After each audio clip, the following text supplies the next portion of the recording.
I'm I'm delighted to be here, especially when Deborah asked us to do it. I was delighted because Ray and I and Deborah were teaching the course, Storytelling in Medicine and Health. It was a great experience. And but I'd like to kick off the discussion just by asking you a question. Like, what are we talking about when we're talking about storytelling in medicine? Like, are doctors walking in a room telling stories to their patients? What is it? What are we talking about? Yeah, well, that's been the whole reason that there's this whole process of, whether it's Reimagining Medicine or the Health Humanities Lab, or that it's a discovery process, I think. Because, it's not, in our current setting, I don't think it's obvious how to give an account of storytelling that makes sense. And the discovery process, it's not always discovering something that's never been known before. Sometimes it's remembering something that's been forgotten. And one of the reasons that I was excited about becoming friends with you, well, part of it is because you're really well known, and I thought my social status would go up some if I could say I was friends with you, and it has. On the other hand, it couldn't have gone much lower.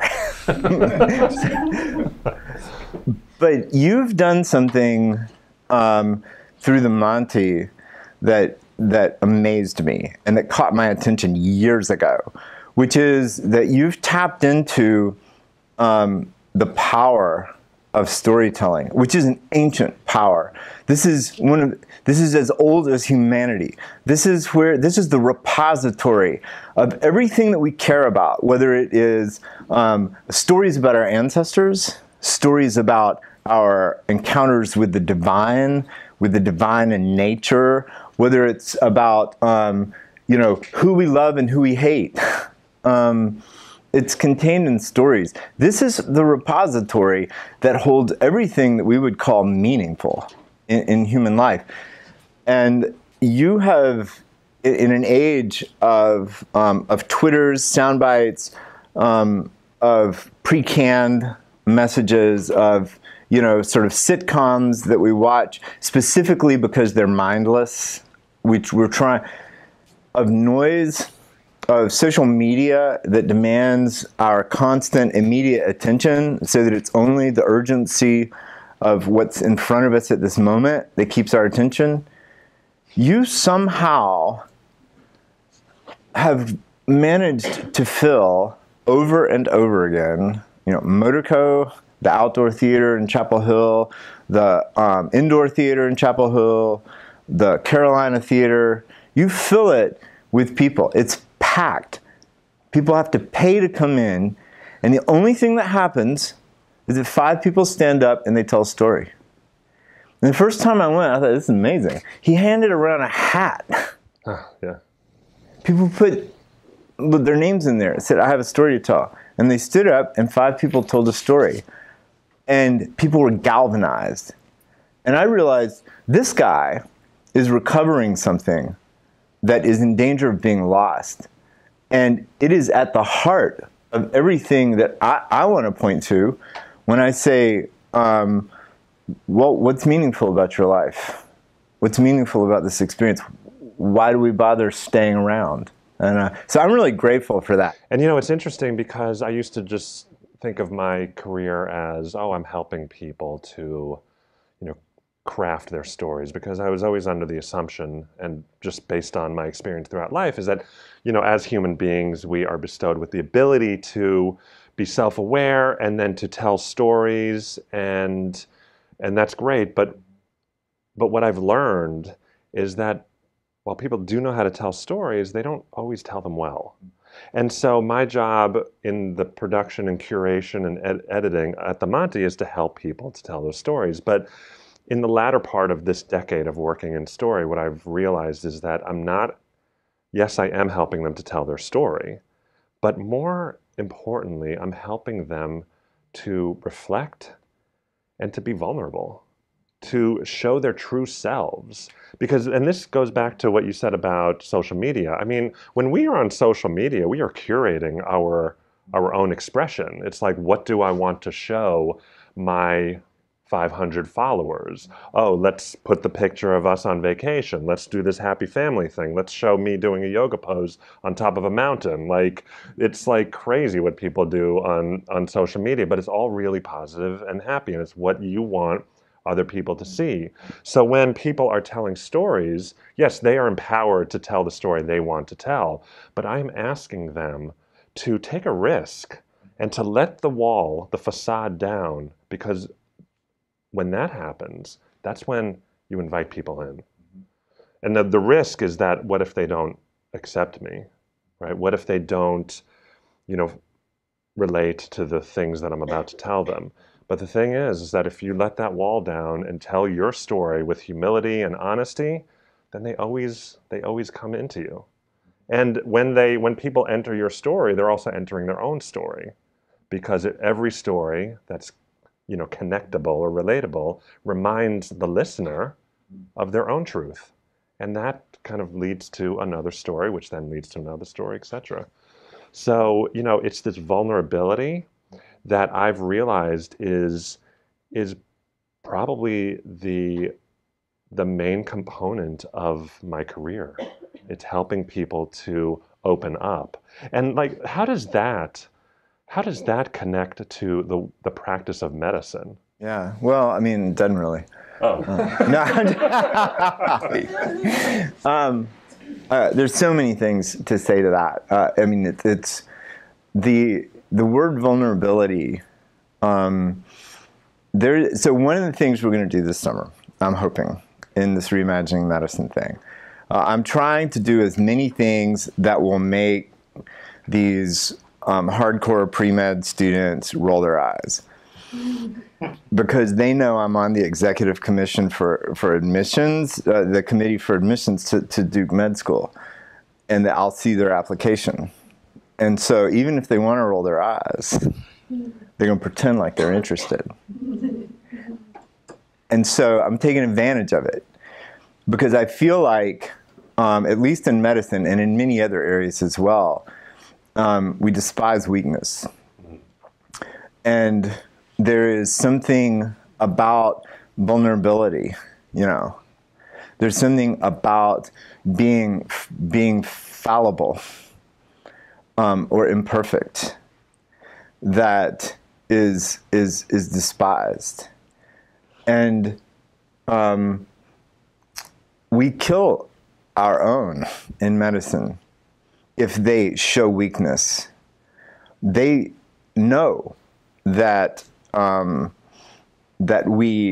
they lose respect if they show weakness, if they don't know everything, if they can't make judgments like this, if they can't. This is a thing that you're trained to do, to appear to always be oriented, to know what the next thing to do is, to be the person that everyone wants to call. Oh, thank goodness that Ray's here. Thank goodness that the hero is here to save the day, because all of the other, you know, Dr. Fallible just couldn't do it here, but Dr. Wonderful has appeared, and we're so glad. And of course, that feels good, you know, to show up as Dr. Wonderful. But it's also one of the reasons I believe that the burnout rate is rising, the suicide rate is rising, the depression rate is rising. It's a real problem in training. So when you say the word vulnerable, I don't just think about the patient. I think about the lateral relationship among medical professionals who are in a culture of something that they literally used to call the Duke Marines. That's what we call Duke medical trainees, Duke Marines. You know, and that's not a kind of language that invites lateral vulnerability. But there's also the reality that our patients are incredibly vulnerable. And so you have to ask the question, if we have learned to despise weakness, if we've learned to despise vulnerability, laterally with each other, how are we so certain that that doesn't translate into a certain kind of despising of the weak or the frail or the vulnerable patient who's in front of us.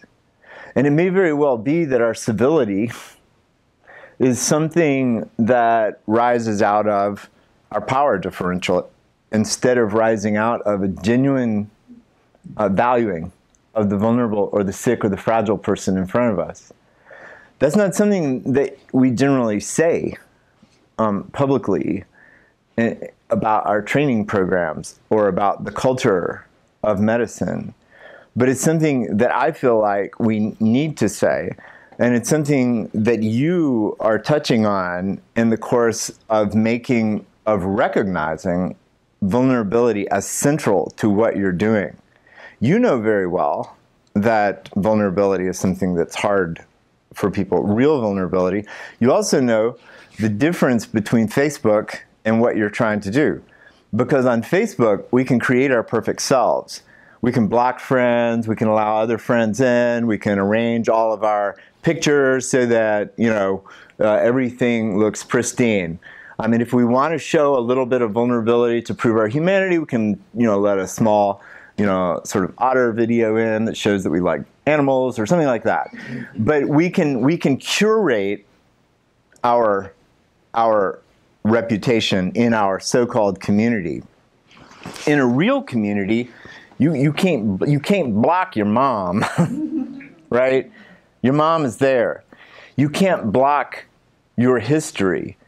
When you're telling a story about yourself, you can't block the person who is part of your community, who's known you for 35 years, who says, that's not exactly how it happened, and who then proceeds to retell your story, and everyone else says, yeah, I think that's actually how it happened. And all of a sudden, storytelling takes on a different feel. The motto of Monti, right, is building community through storytelling. And the discovery of vulnerability at the heart of real community is the discovery of the starting point for telling real stories. That's how stories build community. Facebook's not a community. I just don't believe Facebook is a community. It's too curatable. So in medicine, to not answer your question, Right. in medicine, that's the thing we need to begin bringing back in.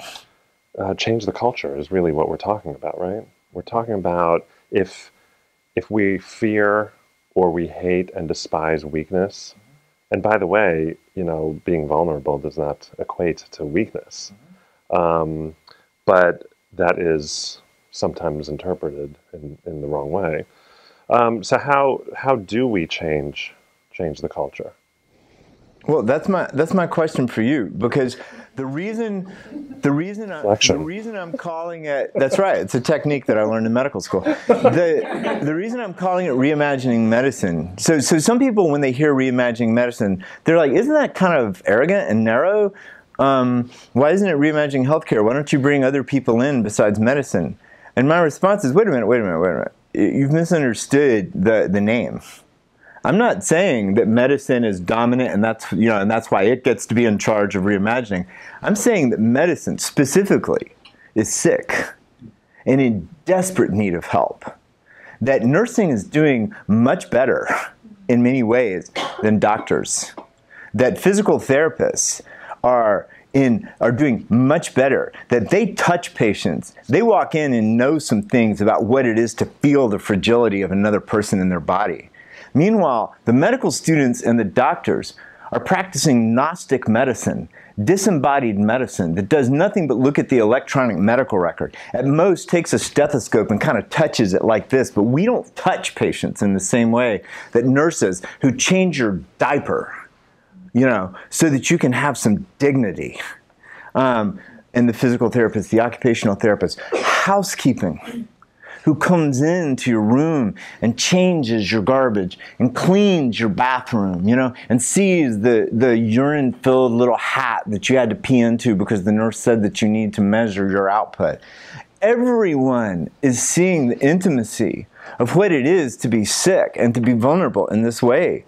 Doctors spend 50% of their time on the electronic medical record and 12% of their time with patients. And when they're with patients, Most of the time, they have on a white coat, they're clean, they're slick, they are smart, they are powerful, they walk in the room, they're there for 7 minutes. They get things done, everyone's on their best behavior.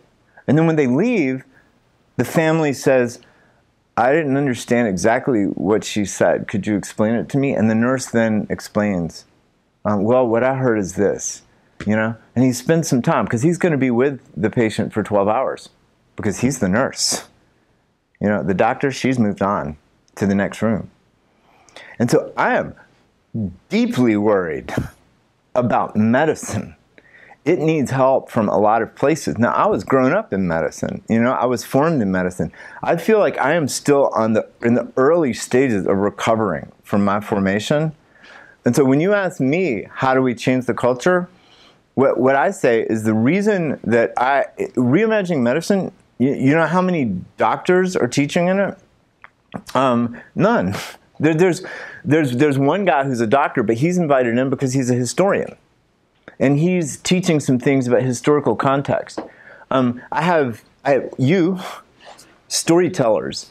I have improvisational artists who are coming in. I have writers who are coming in. I have this puppeteer who's coming down from New York City that Deborah introduced me to, with 2 of our performance artist people.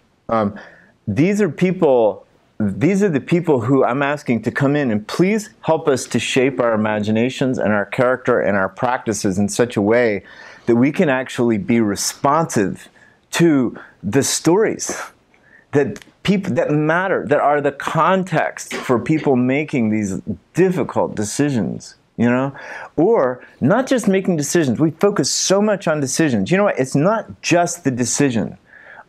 If I go into a room as an oncologist, a pediatric oncologist, and I tell, you know, a 13-year-old girl who I'm about to do a transplant on that she is going to be infertile after this, right?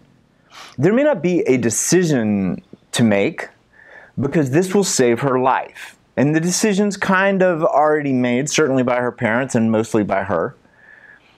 But there is a loss incurred. What? I can't have a baby? You know? I can't have a baby? I mean, that requires continued presence. That requires being willing to invite the rest of her community into her space that says only 2 visitors at a time, so that she has someone to help her through the sorrow of losing that part of her story that she had always thought would be a thing. She imagined herself as a grandmother telling stories, just like her grandmom did, about her babies and her grandbabies. What? I can't have babies? Right? So that's the kind of thing that we need help in medicine. If we're going to be stewards of these kinds of experiences, which y'all have handed us stewardship of many of these things by putting in the hospital most of our births, most of our deaths, most of our amputations, most of our delivery of really bad news. You know, this is the medicine that we've created.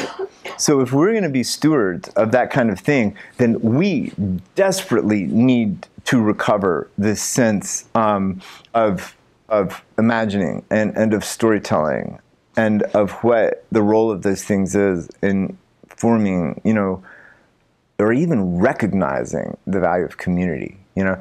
So I don't have an answer for how we change culture. That's why I'm asking for help.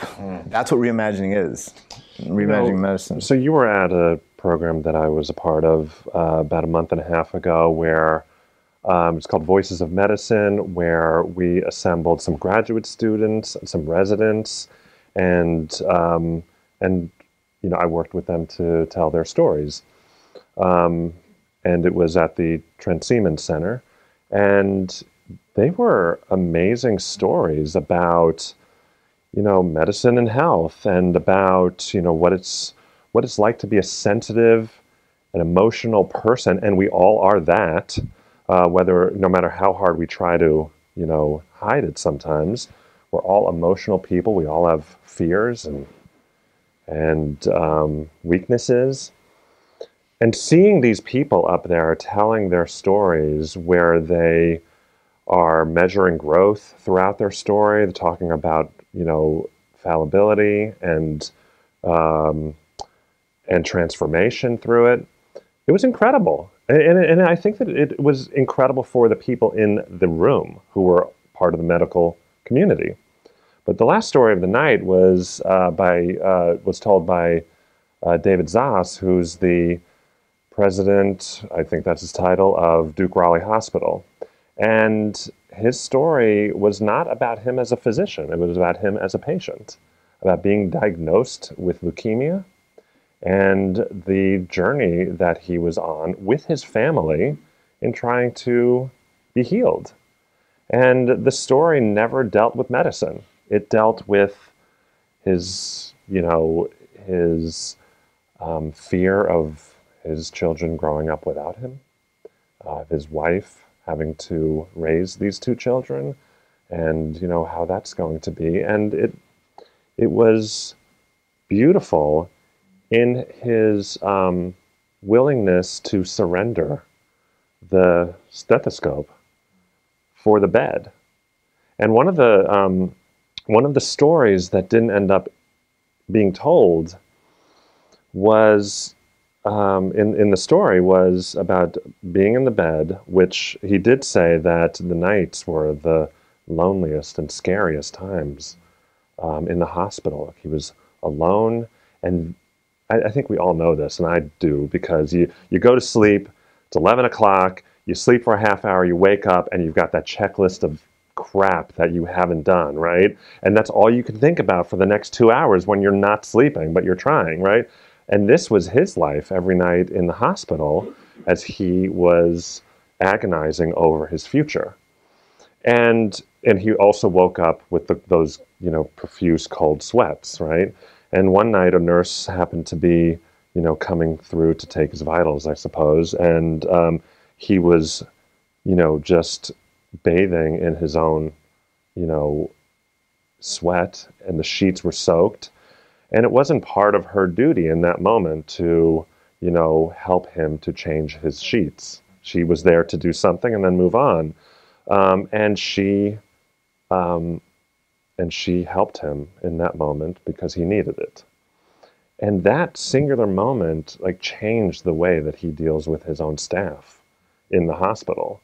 It changed the way that he asks his physicians and his healthcare providers to provide care to the patients. And it's really important that we have somebody like him willing to be the communicator of that, and willing to reflect on their own experience in a way that lets us know that it's okay to be vulnerable. You can still be the leader of a hospital and still be somebody who understands the frailty of the human condition.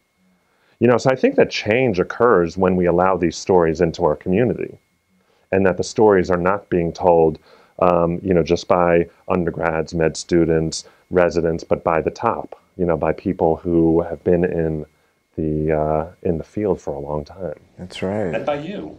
Yeah. Yeah. Yeah. Highly educated, authoritative, well-respected person, right? I went to school a long time. No, I couldn't agree more. I couldn't agree more. There's the interesting thing, and I don't know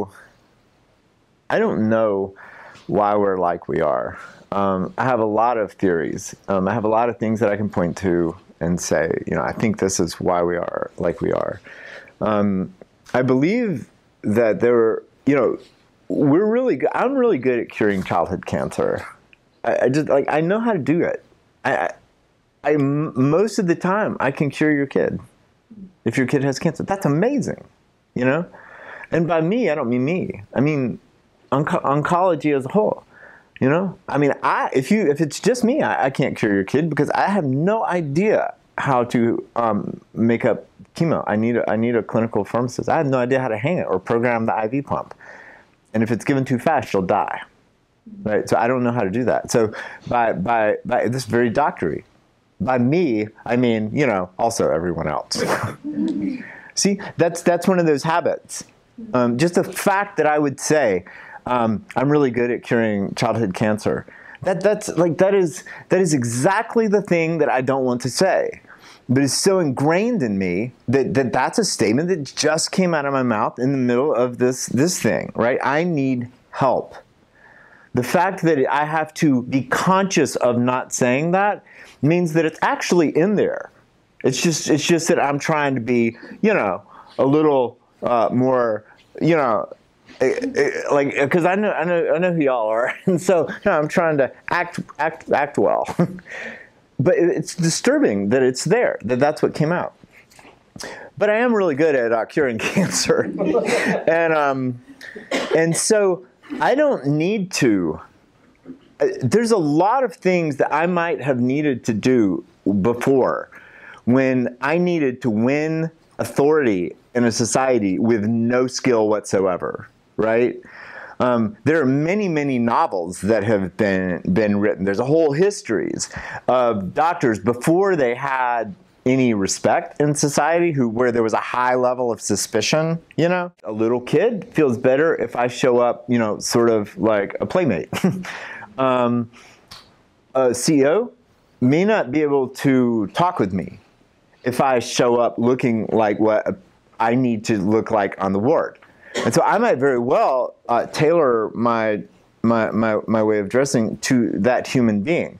But what I don't need to do is to win authority. You come to me because I'm a pediatric oncologist who has insight into how to run a team to cure childhood cancer. I think that we can take the dynamic of what it is to be a physician. And again, I'm thinking about the ailing portions of medicine. And in two directions, dismantle some things. The first thing we can dismantle is the idea that this thing that we teach medical students, professionalism, has one way it needs to be. There's one size fits all. No, it doesn't. I need to respond to the reality of who's in front of me. But the second, and that there's a kind of authoritative look that must be, the power look, that I think we really need to rethink the aesthetics of medicine. And I don't think this is peripheral or marginal to what's happening in the hospital. I think that softening it some, making it more human, doesn't take away from the authority can rest in our ability to give you genuine help. If you have cancer, I can help you. If you broke your arm, I can help you. If you need to be sewn up, I can help you. If you need whatever, we can talk about how can we be of service to you. That's the first thing. The second thing is I would point to, based on the fact that I keep saying I can cure cancer, because it's a shift in hierarchical thinking towards communal thinking, where the physician brings something important to the team, but that is incomplete, that you need the whole team. And so restructuring from a hierarchical model to a roundtable model, and rethinking the aesthetics of medicine, so that it really is more, I'm not saying that we would not decide that we want our physicians to dress up the way priests and shamans do. I don't know, maybe we do. But it's something that we should pay attention to instead of just taking our signals from Marcus Welby, MD, right? And I think some of that is shifting. That seems to me important. Yeah, small things like that make room for the kind of vulnerability that you're talking about. Small things like that de-emphasize the hierarchical languages, where the only language that's important is the biological language that is a part of my agenda.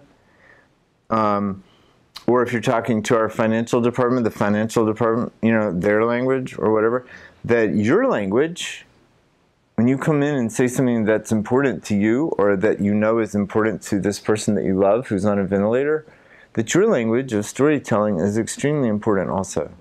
That kind of vulnerability matters. So we can make space for it by thinking about the aesthetics and diminishing this hierarchical thinking and actually making it more human.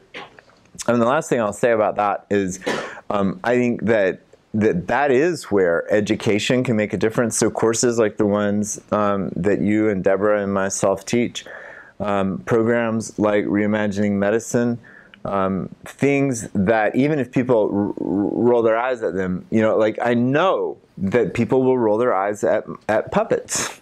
You know, they'll be like, I'm going to be a serious doctor. Why do I want to play with puppets? And I'll be, you got to trust, you know. She's going to show you something about embodiment that you may not learn anywhere else. Improv, you've got to trust. These people can teach you how to be nimble in your response to unfamiliar situations in a way that will be disarming to you and that will let you let go of your agenda and actually see the person in front of you instead of coming in assuming you know. Trust these people, you know? And you know, there's one other way I think we can train, and it's to overcome the Gnostic tendency of medicine that I mentioned. You know, Gnosticism is this well, it was a church heresy that minimized the importance of the body, and that was very Platonic in its thinking that the body interferes with you know, spiritual purity and spiritual clarity, and that to shed this mortal coil allows us to move into the spiritual purity of heaven. You know, that is a complete and total heresy in any religion that I know, except Gnosticism. Like everything else, the body seems important. But we need to help remind these students the importance of the body. And so I have this idea, I'm interested in your thoughts on it. It's how do you embed that sense in not in there, we're very cognitive, not here, but like get it into where memory really has power, which is in your body. And so I'm thinking about taking them to the neonatal intensive care unit and having them hold preemies. And I don't want them to do anything, right? Medicine does things all the time. What I want them to do is I want them to sit down, and then I want the neonatal intensive care nurse to hand them this human that's as big as a gerbil. And I want them to hold them, like for an hour or two, multiple times. And the only thing they're doing is holding this person, who is the most fragile person in the whole hospital. And the reason I want them to hold them is because they will begin to feel inside themselves what it is to be in proximity to human fragility and vulnerability. And they'll learn what patience is, to sit there for an hour. And they'll learn the importance of just being present instead of always having to do something. And what my hope would be is that we can tether to that visceral experience and say, when you do become Dr. Wonderful, and I hope you do, you know, become brain surgery person or, you know, be on TV. But when you walk into the room and I'm in the bed and I'm sick and I'm frightened, you know, I would love for you to remember holding that very small person, because I am fragile. You just put a urinary catheter in me, you know? And I was embarrassed, and it was uncomfortable. And now I'm trying to cover myself up, because after you put that in, you put me in a diaper because I'm too weak to get out of bed. And so now I'm at Duke University Hospital because that's all my insurance will cover, because that's what Duke gave me. And I'm surrounded by nurses that I used to see, and I had some power because I gave talks like this with little microphones on. And now I'm in the bed with a diaper and a urinary catheter trying to cover myself up. When you walk in the room, Dr. Wonderful, who, you know, anyone here going to med school? Huh? All right, you. Everybody's afraid to answer. So, yeah, exactly. So when you walk in, you know, if you go through this, I want you to remember that me in that bed, I need the tenderness that you showed to that little preemie, right? So things like that, you know what I mean? Like things that are not the pure, just facts, you know, more organic chemistry. So I met you maybe 2 years ago, and you were giving a talk, and I don't remember what the talk was called. Do you? No. Yeah. Okay. So it was like storytelling. Like there was the piano player before you. Yeah. Oh, yeah. And it was Yeah. storytelling and medicine, all that stuff. Yeah. And That stuff. Yeah. you remember. Yeah. Exactly. And I was like, I was engaged. It was great. And when it was your time to talk, I was like, what is this guy going to teach me about telling? I mean, come on, I'm the guy. What am I going to learn from you about storytelling? And I was blown away by what you said. And there was one moment that you described, which I'm going to ask you to talk about, where this teenage girl, young woman, comes to the hospital. She's out of school. She comes to the hospital complaining of pain, right? And nobody can figure out what's wrong with her.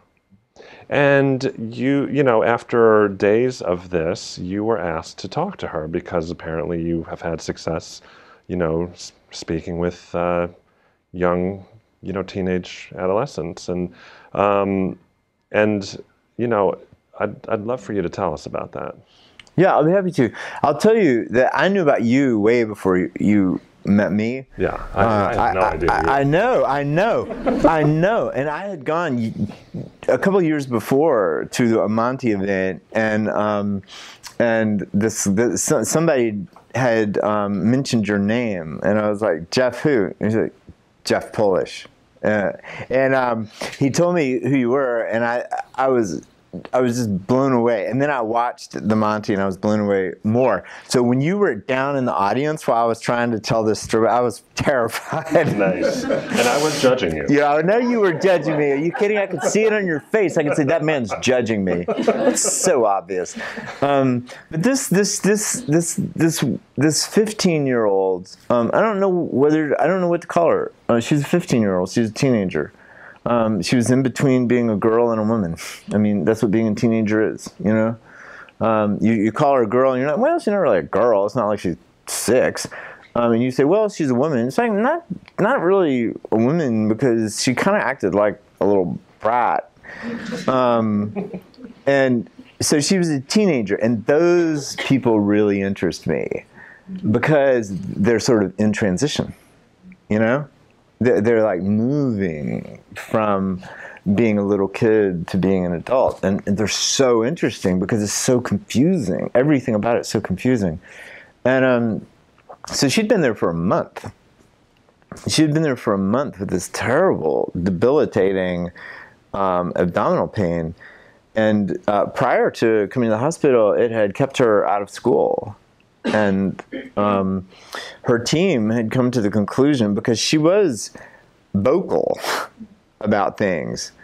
She was very vocal and had a very colorful vocabulary, and was, at the time, her identity was very gothy and very, it was very sexual. It was very... I'm pushing on the edge of every rule. All your little structures are, constricting to me. And so she was that. And so when the doctor, the doctors would walk in, and she didn't fit anything like what they hoped their ideal patient would be. So they had come to the conclusion that it was secondary gain, because they couldn't find anything physical on her. They couldn't find reasons for her but she kept saying that she was in this agony, and somehow I've gotten into the position where when people don't know what to do next, they'll say, well, we could try him. I started this quality of life team. And I gave it a vague name because if I was going to call it a palliative care team, people would instantly associate it with dying, and they would never ask me to come to them. And so we decided to call it a quality of life team, which has many advantages. One, it's vague. What's quality of life? I mean, anything can be. And the second thing is that we just assumed that no one would say, I'm not quite ready to improve my child's quality of life yet. Could you come back in a couple of weeks? We just haven't reached the point where we want their quality of life to be good, right? So I thought that I would be getting over it. But what it turned out to be is that just if people don't know what to do next, then they call the quality of life team. And I find that charming. So I went and they said they thought that she was getting secondary gain, and just wondered if I would talk with her. So I went in and I sat down, and you know, being a master communicator, I thought I would open up with identifying something that she could immediately relate to, which of course, you know, was her pain. I was going to show her, you know, that I believe her, and I say, so to understand that you're, you know, that you're quite uncomfortable. And she said, no. I said, no. Oh. And she said, no, I'm not uncomfortable. She said, I'm in fucking pain. I said, okay. All right, I'm sorry. You're absolutely right. I was minimizing. Uncomfortable. So in my attempt to open this thing up that I had already started minimizing it. I had already fallen into a trap that I didn't mean to at all. And so I listened to her.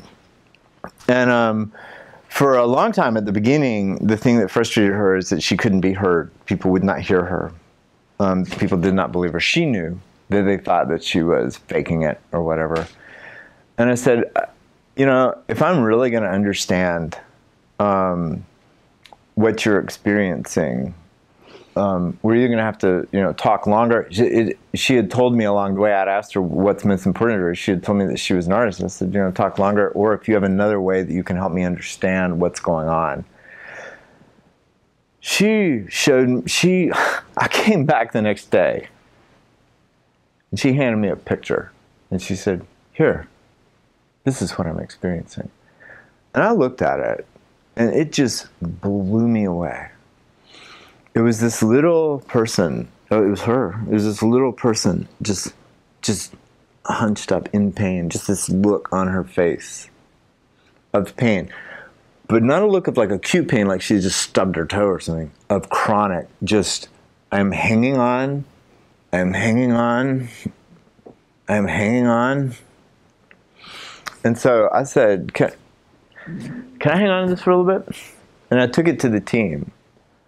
Because the conversation she and I had after she showed me that is, I am going to do everything I can to help you with this.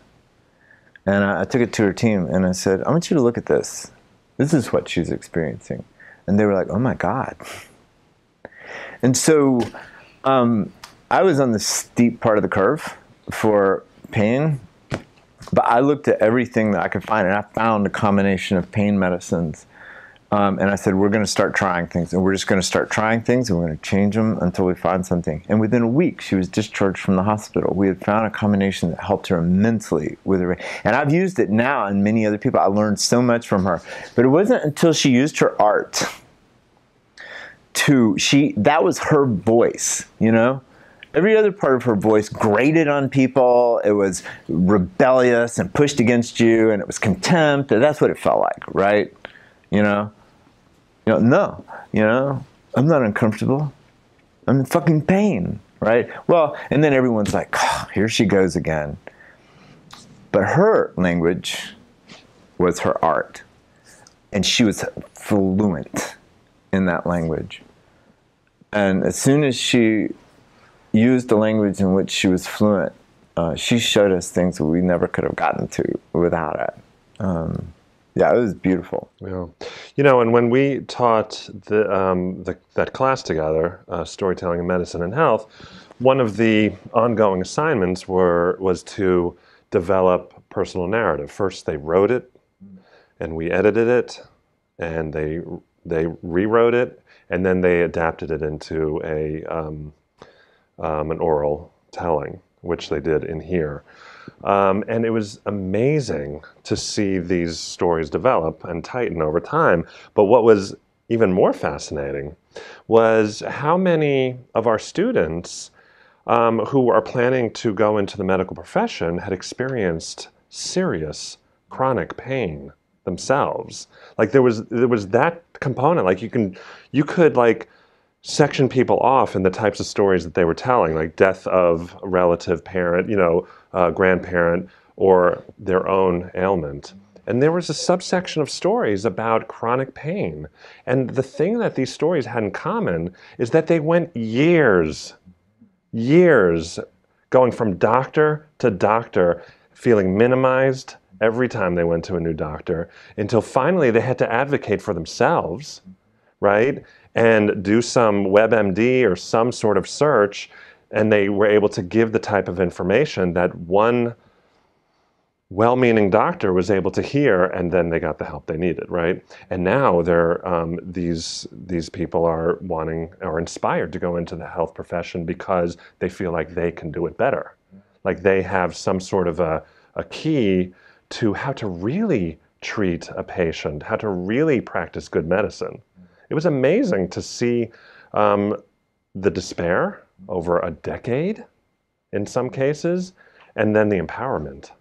But the thing is, like, it would have been great had they been heard earlier on. Yeah.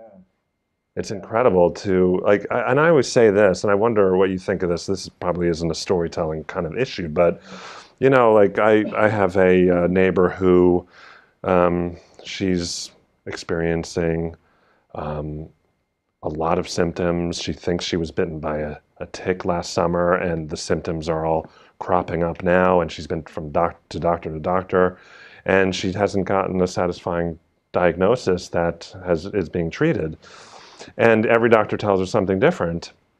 And like I wonder, like if you were to take 10 doctors who have adequate and even better than adequate training and present one patient to them, would they all say the same thing, or are they all saying different things? I think very often they would say something different, especially when the body, different bodies sing in different ways. And I don't know why I just said it like that. I've never said it like that, but that's actually not a bad way to do it. I mean, if you think about if everyone started everyone, we went around and everyone sang, a verse from some song, it would come out differently, in a lot of ways. And that's just here and in but that singing, the body expresses in different ways. So there's no telling what, especially if someone is attributing something to a tick bite from the year before, it means that their symptoms don't have sharp contours. They have fuzzy edges. They bleed into each other. Sometimes the description, if you try to describe pain, it's very difficult. If you try to describe discomfort, it's very difficult. If you try to describe depression, it's very difficult. If you try to describe, a laceration, you can say it's a 3-centimeter laceration, it's a ½ centimeter deep, it's, but these other things have vague contours. And in a world in which, the mantra is, if you can't measure it, it doesn't exist. Things that aren't sharply demarcated and measurable, that are easily put into a quantitative kind of language, tend to be devalued and dismissed. The other thing is that there's a difference between the symptom that she's having, what if you had a kind of a painometer, and you could, bzzz, and it would tell you, 3.2 on the painometer scale, so that you knew the objective amount of pain showing up.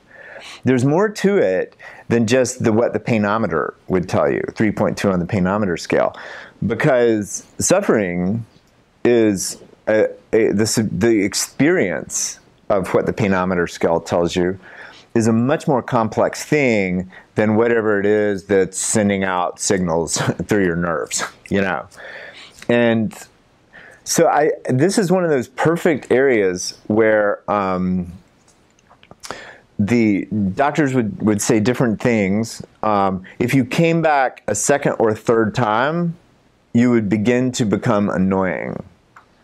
It would be annoying for a couple of reasons. One is that a doctor if you're Dr. Wonderful, you're supposed to know the diagnosis immediately. If you don't know the diagnosis, then maybe I'm not Dr. Wonderful.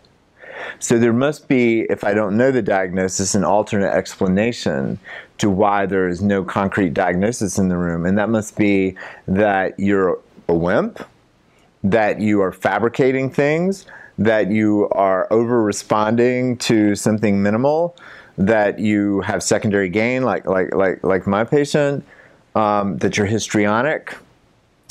These can become all sorts of dismissing.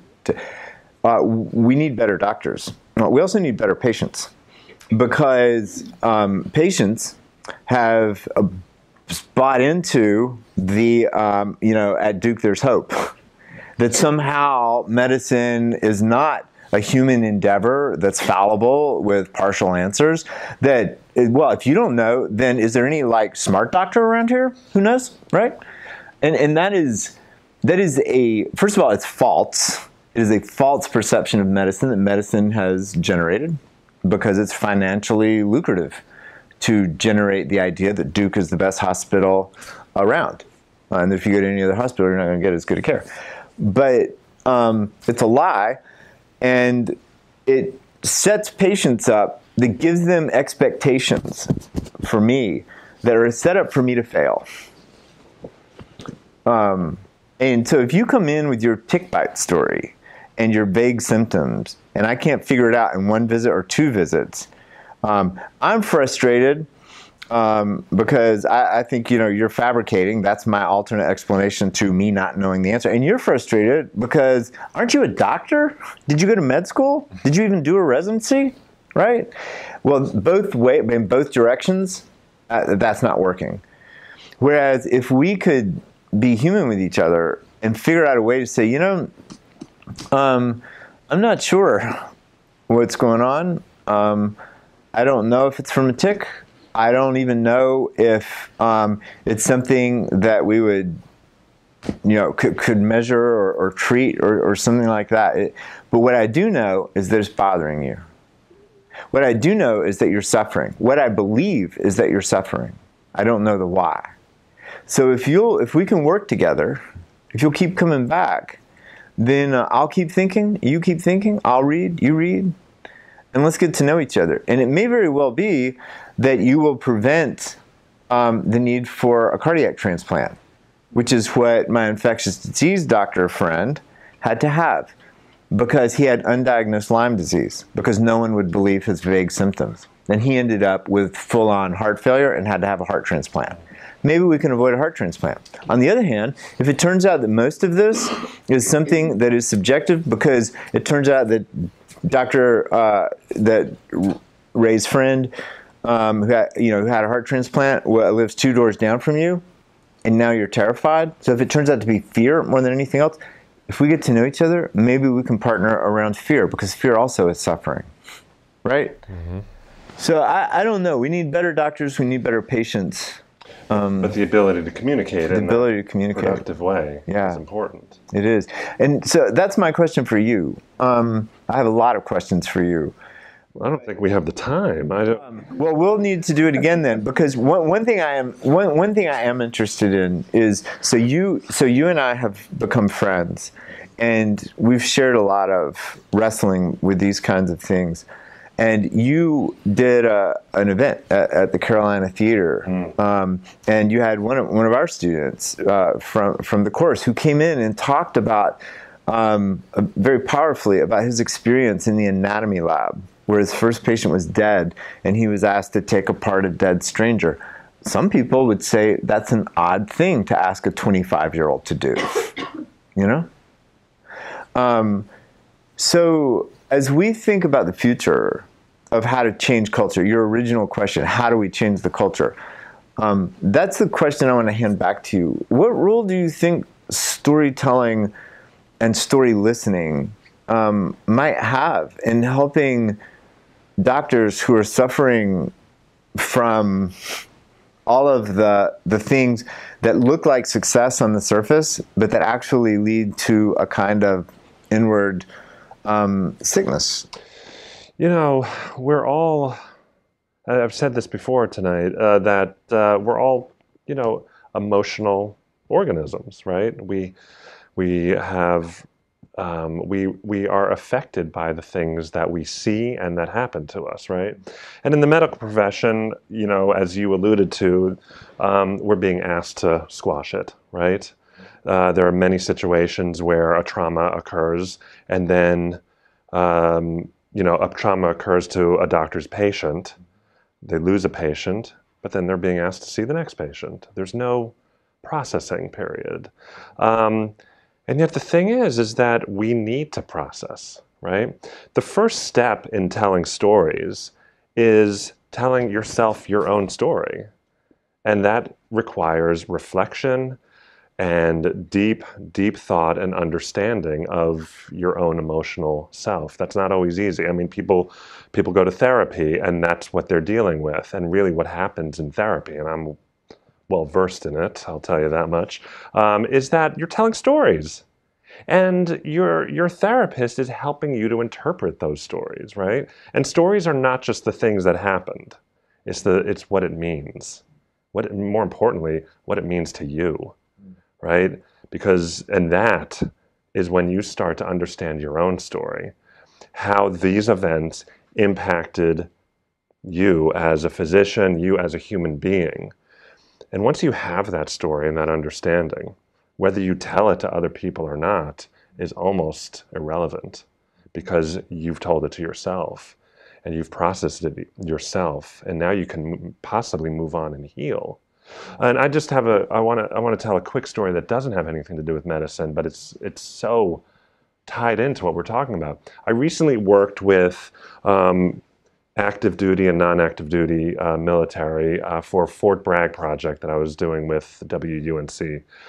We did a live storytelling show in Fayetteville, and the stories were incredible. I mean, and I worked with the storytellers, and one particular storyteller was a captain whose job at Fort Bragg was to, you know, design training missions. You know, and he would map out these training missions, like the vehicle goes up here first, then the rest of the platoon comes through, and it's well choreographed. He would do it, map out everything, and on this particular day that he designed a training mission, he filed it, submitted it, went to sleep, and when he woke up, he found out that there was a horrible accident on the training mission. One of the vehicles its wheels went over a large rock, tipped over, and crushed somebody.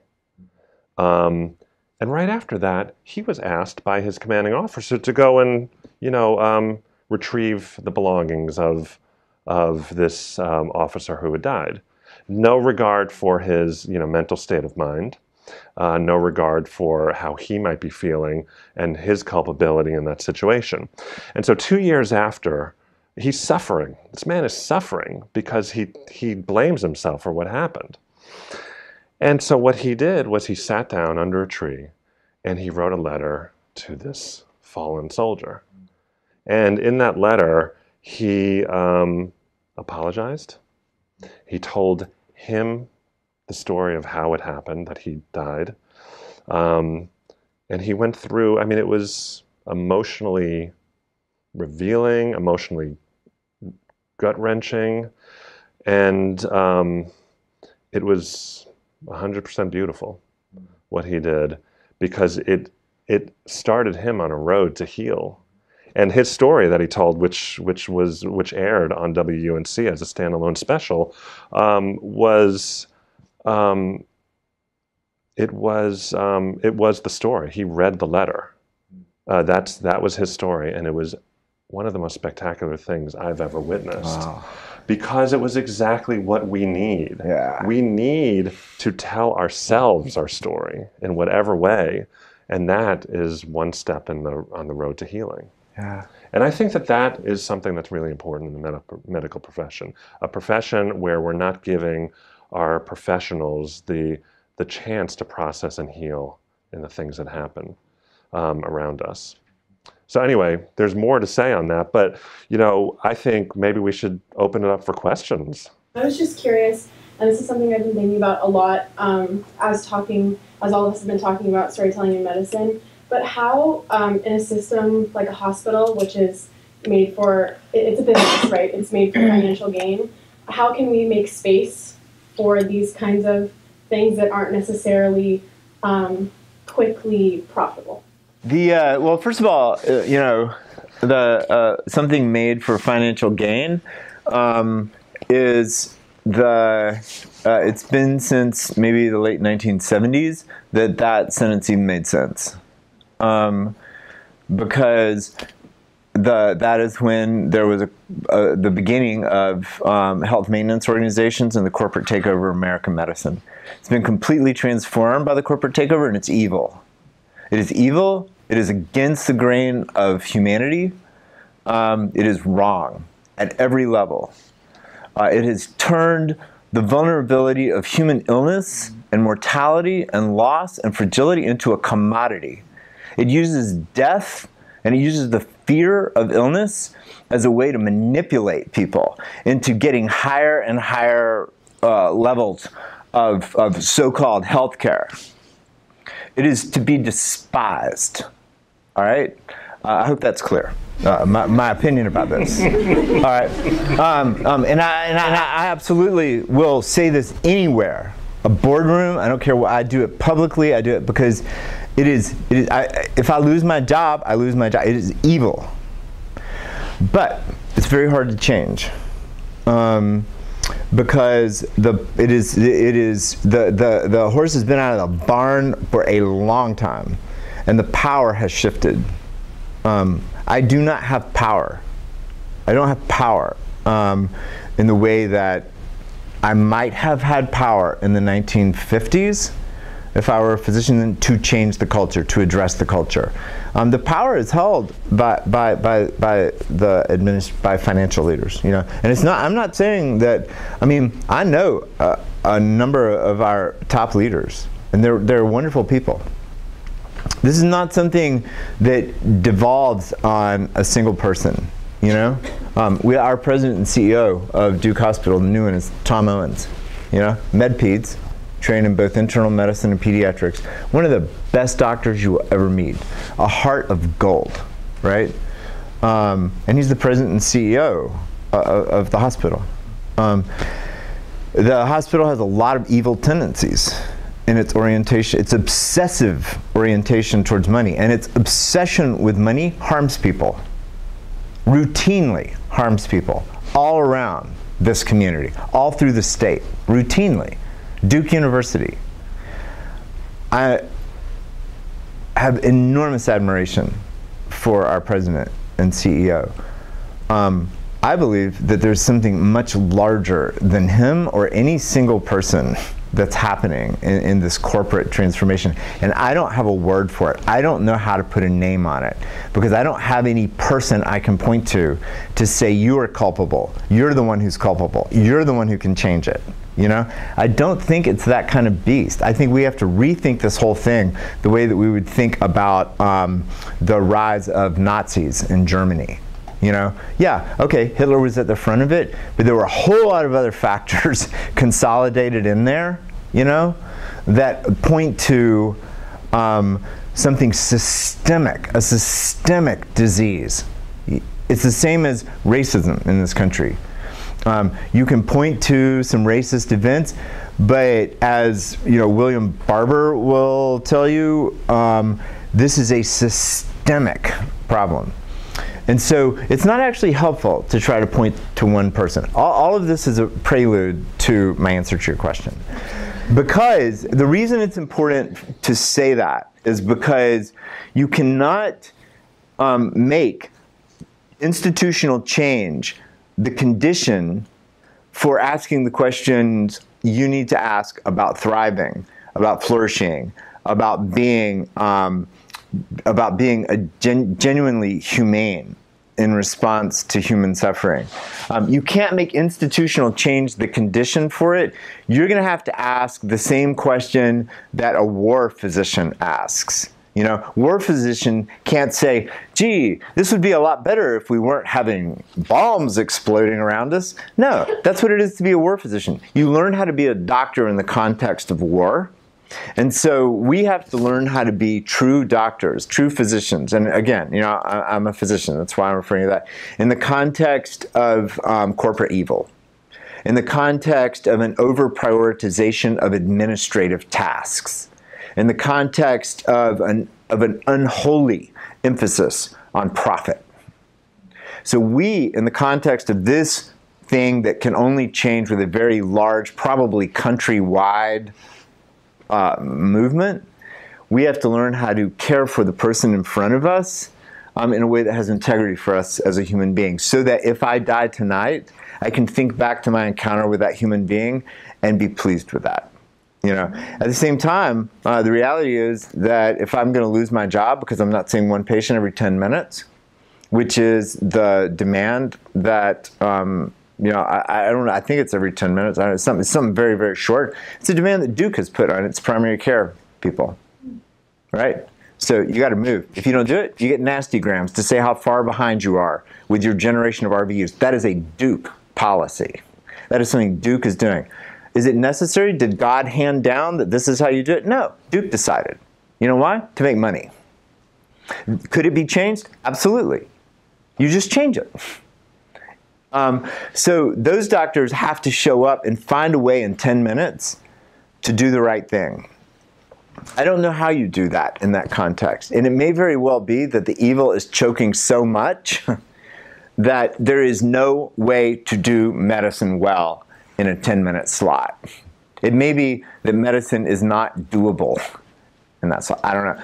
But in many contexts, though, I think there are ways to be kind of almost like missionary doctors, you know, working behind enemy lines or something like that. And I know that this sounds like I'm being way over dramatic, but I don't think I am.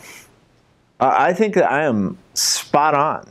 And I think unless we call it out, and call it out with clarity, you know? I just don't see any way for it to change. That's why we need both better doctors and better patients, because it's going to be patients who begin to migrate to places that are, say, radical experiments and alternatives, which may eventually happen. That's probably how the change will happen. Feel free to disagree with me. I realize that was a very, like, obviously my opinion, and you certainly can disagree with me. Can we edit out all negative comments about Duke? Yeah, that would be great. Yeah, thank you. Yeah, actually, it'd probably be a good idea, but but I mean, seriously, there's no space to say these things. All the space is corporate owned. So there's no safe space. So you either capitulate and practice like a fearful, you know, or you just accept that this may hurt my career. My career's been hurt by saying these things, you know. But I don't know. So that is a acknowledgement of your premise that this is a money-making thing. And it is the clearest statement that I can make that I think that is evil. And it's a statement that one of the reasons that we need to partner around things like reimagining medicine is because we're not going to, if we wait for the institution to change to start practicing well, we're going to die. You know, and nothing's going to be, but if we can be helped to, okay, here's one way that you can come in and you can have a spark. Right? A spark that might not have been there had it not been for the help that you're getting to become a better human. Yeah, then you might be able to walk in and practice in a slightly different way. Even if it is nothing more than walking in the same room for the same amount of time and actually being able to have your eyes open and see the person in front of you. Because you've reframed your practice and you've been able to recognize and name the forces that are making you feel like shit, making you feel inadequate. You've been able to name them enough to say, okay, I'm in the middle of a pathological situation, you know? I'm a person with a Jewish name in Nazi Germany. Now I understand why everything is so hard. Because I'm surrounded by sickness. And it's everywhere, right? Now I understand. Now I can begin to plan for myself and my family and my friends in a different way. You know, I don't know. I don't know. I don't know how much to, how fully to state it, because it's an insidious problem. And because we do so much good in medicine, right? Things are advancing because there's so much good. It's a difficult thing to criticize. And yet, walk over to our MICU and you'll see, half the patients over there, we could have made probably some better decisions. The other thing is look at our life expectancy in this country, look at our infant mortality in this country, and then ask the question whether or not this astonishing outpouring of money that is going into the pockets, not of me, for sure, of insurance companies and of the pharmaceutical companies. You can ask, well, is this what's going on here? I don't know. Sorry that was so long. Somebody else say something. So I have a few comments and then I think one question. First comment, I think the last thing you shared, the letter, that sounds like something you could take into your Reimagining Medicine, like have these medical students, or pre-med, write a letter to a future patient that has died, like a letter of apology. So that's probably going to happen to most of them in their careers at some point, right? I think that could be really powerful. The second is that I feel that I love this idea of having them hold the premature infants. And I feel that what's happening there is they're learning about their own fragility and the fragility of the human condition, that is the human condition really at fundamental base. But also that so much of healing is just simple touch, right? And that is not something that can be rushed or fit into that 10-minute time slot. But it has to be there, right? And which is exactly what you were saying, but I think just to, when you introduce it to them, just talk about the power of touch. The other, something about gender. So I just finished a book it's a gendered history of medicine in China during World War II, focusing on military and civilian nurses and midwives. Some women were doctors, but fewer. And so I really loved when in an earlier story you gendered the doctor female and the nurse male. Oh, did I? I think that was a deliberate choice. We have lots of male nurses. Yeah. So continue with your point, please. So I feel like, and this is said out of ignorance, because I don't actually know, like even just Duke Medical School and hospital and nursing school and what the gender dynamic is. You're saying there's lots of male nurses, but if you're trying to move from this vertical, I am the physician authority mentality to a more communal roundtable mentality, can you do that without changing pay structures, without changing the gender and race and class structures that everyone's working in? That's sort of a big question. But I think the short answer is no. And, I was looking at a female doctor behind you when I was telling the story, so that may have been because we have our so like I mentioned, I'm on the admissions committee for the med school, and the best thing about being on that is that I got to work with Brenda Armstrong, who is an African-American woman who's a cardiologist who was part of the Allen building protest when she was an undergrad here at Duke. She's one of the best cardiologists you'll ever meet. She was associate dean for admissions, and single-handedly, in my opinion, over 10 years, took the Duke Med School class and made it look like humanity instead of like Congress. And this year, I believe that our percentages, if you look at a picture, of a color picture of the med school class, it really does. It's got like all kinds of flavors in it.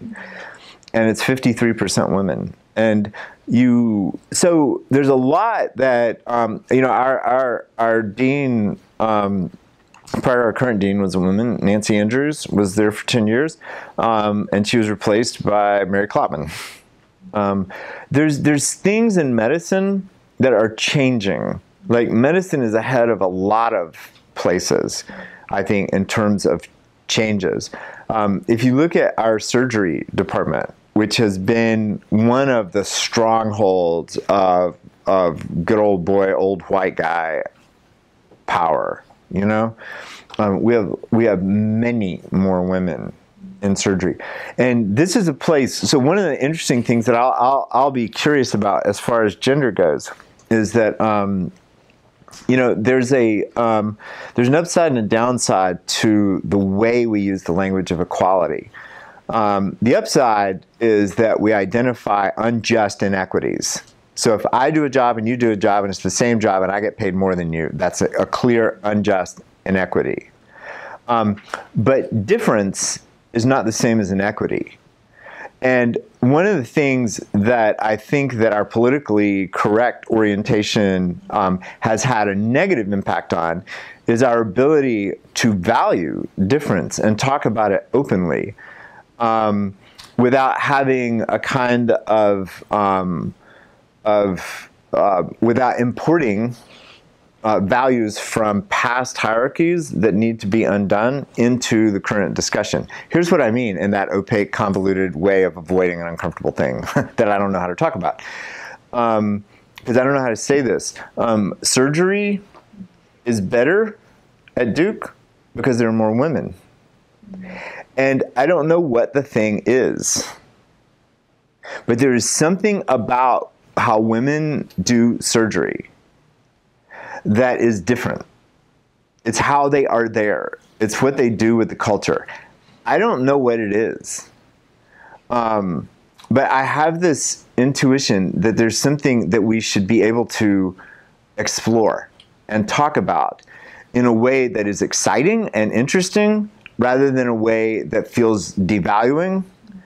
Because something's happening in surgery. I point to that because that's one of the toughest fields to change. Something's changing there, a dynamic. And I have this overwhelming sense that it's because there are surgeons like Lisa Tracy there. And whatever that thing is, I would like to know more about it because I would like to learn more about how to do it. Even though I'm male, I am capable of nurturing things in myself. I have been handed a certain way of being male. I have been handed a certain picture of being a man.